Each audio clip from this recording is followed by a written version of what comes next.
ஒரு சாமி ஒருத்தர் ஒரு ஒரு ஊருக்கு போயினுக்கிறார். அந்த ஊரில் வந்து ஒரு திண்ணை மேலே ஒருத்தர் உட்காந்துன்னு இருக்கார். அவர் ஒரு தனியாக சாதாரண ஆள்.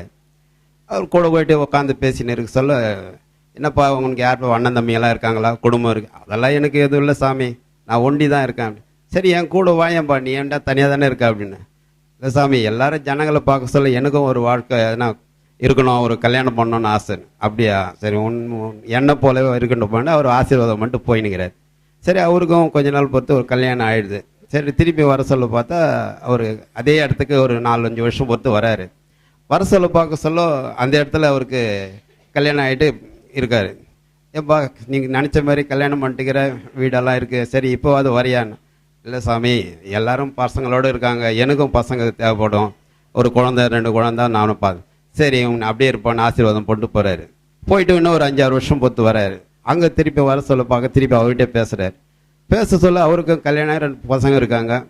ஏன்பா இப்போ தான் பசங்கள்லாம் குடும்பம்லாம் ஆயிடுச்சு, இனிமேல் நீ வர வேண்டியது தானே, வா என் கூடன்னு.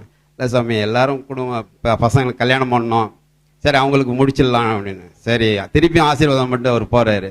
போயிட்டு இன்னும் ஒரு 20 வருஷம் பொறுத்து வர சொல்ல பசங்கள்லாம் பெருசாகிட்டுக்குது, கல்யாணம் ஆகிட்டுக்குது. சரி வந்துடும்பா, இப்போ தான் எல்லாம் முடிஞ்சிடுச்சு. இல்லை, அவங்கெல்லாம் வேலைக்கு போயிடறாங்க, என் பேர பசங்களை நான் தான் பார்த்துக்கிறேன் அப்படின்னாரு. என்னப்பா இன்னும் இருந்து தள்ளினேக்கிறேன். இல்லை சாமி, பேர பசங்க கொஞ்சம் பஸ்ஸாக வந்துட்டா நான் வந்துடுவேன் அப்படின்னு. திருப்பியும் போகிறாரு. போயிட்டு இன்னும் ஒரு 5-6 வருஷம் பொறுத்து வராரு. வந்து பார்க்க சொல்ல பார்த்தா அவர் யாரும் இல்லை, பெரியவர் இறந்துடுறாரு. அவங்க பார்த்துட்டு கேட்குறாரு, அவங்க பையன்கிட்ட கேட்க சொல்ல, அப்பா இறந்து ரொம்ப நாள் ஆயிடுச்சு. சரி சரி, அப்படி சுற்றி முற்றி பார்க்குறாரு. பார்த்தா அவர் ஒரு மாடு ஆகிட்டுக்கிறாரு. இப்போ மனுஷன்லேருந்து மாடு ஆகியிருக்காரு. சரி, கிட்ட போயிட்டு, மனுஷனாக இருக்க சொல்லி கூப்பிட்டேன், என் கூட வர வேண்டியதானே. இல்லை சாமி, எங்கள் பேர பசங்கள்லாம் இருக்குது, அதுக்கு பால் கொடுக்கணும், அவங்க பையன் போயிடுவான், நாங்கள் தான் பார்த்துக்கணும். அது அப்படியா, சரி இப்போ வர சொல்கிறேன். இல்லை சாமி, நான் அப்புறம் வந்துடுறேன் சார். போயிட்டு இன்னும் ஒரு 10 வருஷம் பொறுத்து வராரு. திருப்பி வந்து பார்த்தா திருப்பி அதே இடத்துக்கு வீட்டுக்கு வராரு. எங்கப்பா அந்த பசுவை காணான்னு. அதுவும் செத்துடுச்சு. செத்துட்டு பார்த்தா அப்புறம் நாய் ஒன்று இருக்குது, அது கிட்ட போகிறார். சொன்னேன் கேட்கல, மனுஷனா இருந்த இப்போ மாடாயிட்ட, திருப்பி பார்த்தா நாய் ஆகிட்டு, இப்போவாது சொல்லு, நான் உன்னை கூட்டுடுறேன். இல்லை சாமி, எல்லாம் வீட்டில் போயிடுறாங்க, பேர பசங்க எல்லாருமே வேலைக்கு போயிடுறாங்க, நான் தான் வீட்டை பார்த்துக்கிறேன், நீ இன்னும் மாற மாட்ட மாதிரிக்குது. சரி, திருப்பியும் போயிட்டு இன்னொரு 10 வருஷம் பொறுத்து வராரு. வந்து பார்த்தா திருப்பி அந்த நாயும் செத்து போயிட்டு.